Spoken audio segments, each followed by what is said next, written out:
চলে আসলাম জ্যোতির্ময়ী গল্প থেকে। সবাইকে স্বাগত। হ্যাঁ বন্ধুরা, তোমরা সবাই ভালো আছো? আমিও ভালো আছি। আজকে আমার মাথা খারাপ হয়ে গেছে। ভরের সাথে কোমর বেঁধে জোরদার ঝগড়া করলাম। জানো কেন? সকালবেলা বললাম মাছ আছে, কাতলা মাছ প্রতিদিন ভালো লাগে না, আজকে একটু অন্য মাছ নিয়ে এসে কী রান্না করি বলো? মাংস। বাবা যা দেখাচ্ছে চিকেনের ভিতরে কৃমি পোকা দেখে আমার আর মাংস খাওয়ার মাথা উঠে গেছে। মাংস ভালো লাগে না, ডিম খেতে ভালোবাসি না। এবার কী বলো, মাছ কী মাছ খাবো? মেয়ে আবার খায় না। যাই হোক, আমার হাজব্যান্ড কিছুক্ষণ পর বলছে কি বাজারে গেলে এখন আর মাছ পাওয়া যাবে না। আজকে এক কাজ করো, অনেকক্ষণ পর প্রথম কিছু বলছেন, আমি আমার মতো ভিডিও এডিটিং করছি, ভিডিও পোস্ট করছি। 11:30 সময় বাড়ি কি ডিমগুলো ফাটিয়ে রান্না করো না। আমার মেজাজে গরম, আমি যে ডিম খাওয়াচ্ছি, দাঁড়াও। তারপরে কী করবো বলো, অপত্যার তো কিছু করতে হয়।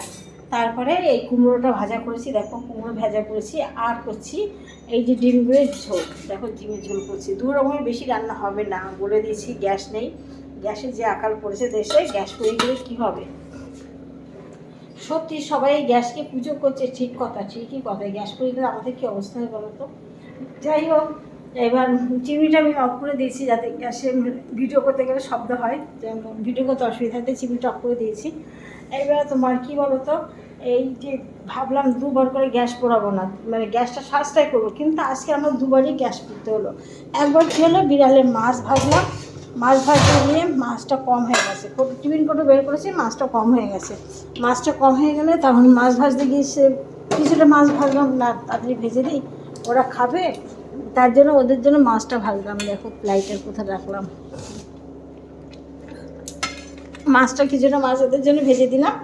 আর তারপরে আবার টিফিন কারি বের করে পরে মাছ ভাজলাম। আগের মাছটা ভেজেছি ফ্রিজে রেখে, যখন না গরম পড়ে গেছে তো মাছটা খারাপ হয়ে যায়, তার জন্য সেই মাছটা ফ্রিজে রেখে পরের বারে আবার পাঁচটা মাছ ভাজলাম। এইগুলো এই বেলার জন্য, মানে 2 বেলার জন্য ভাজলাম। এইটা এই বেলা, তাহলে গ্যাস গেল। আবার ডিম প্রথমে 3খানা ডিম সিদ্ধ করেছে, পরে আবার 1খানা করেছে, তাহলে গেল।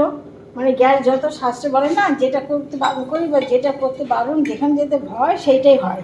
সত্যি আজকে ডবল গ্যাস পুরো, আর আমার মাথাটা খারাপ হয়েছে। আর এই যে ভাত, এই 1খানা ভাতের হাঁড়ি, এই হচ্ছে আমার গড়া সঙ্গী, মানে আমার হাজবেন্ড, একমাত্র বর যারে বলে। উনি দাঁত তুলেছে, দাঁত বাঁধিয়েছে, তবুও উনি নরম ভাত খাবে, গলা ভাত খাবে, শক্ত ভাত খাবে না। আমরা যে ভাত খাই খাবে না। সেই জন্য সেই ভাত নিয়ে খানিকটা জল দিয়ে এই ভাত বসাচ্ছি ওনার জন্য। এখন বলো কটা বাজে, প্রায় 1:30 বেজে গেছে। এখন কী করব? স্নান করবো, আজকে সোমবার, শিব ঠাকুরের মাথায় জল দেবো, দুধ জল দেবো। তাই জন্য 1 প্যাকেট দুধ নিয়ে এসছে। আর আমার হাজব্যান্ড গরুর দুধ নিয়ে এসে তো দুপুরবেলা দেবে, 3টে-4টের সময় দেবে। তার জন্য 1 প্যাকেট দুধ নিয়ে এসেছি, বাকিটা সিমুই করবো বলে বের করেছি। সিমুই, তারপর সিমুই করবো বলে বের করেছি। হ্যাঁ বন্ধুরা, ব্যাট, এই যে ব্যাটটা দেখছে না, সবাই ব্যাট খেলতে ময়দানে যায়, ব্যাট খেলতে মাঠে যায়।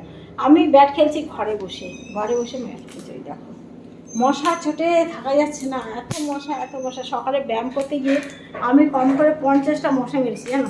50টা মশা মেরেছি ব্যায়াম করতে গিয়ে। এত মশা, ব্যাটটা নিয়ে আমার কাজ করতে হচ্ছে, আর ব্যাট নিয়ে কাজ করছি আর রান্না করছি। হ্যাঁ ঠিক আছে বন্ধুরা, ভিডিওটা এখানে শেষ করলাম। ভালো থেকো সবাই, টাটা। আবার আসবো আরেকটা ব্লগ নিয়ে। আজকের মধ্যে সবাইকে টাটা।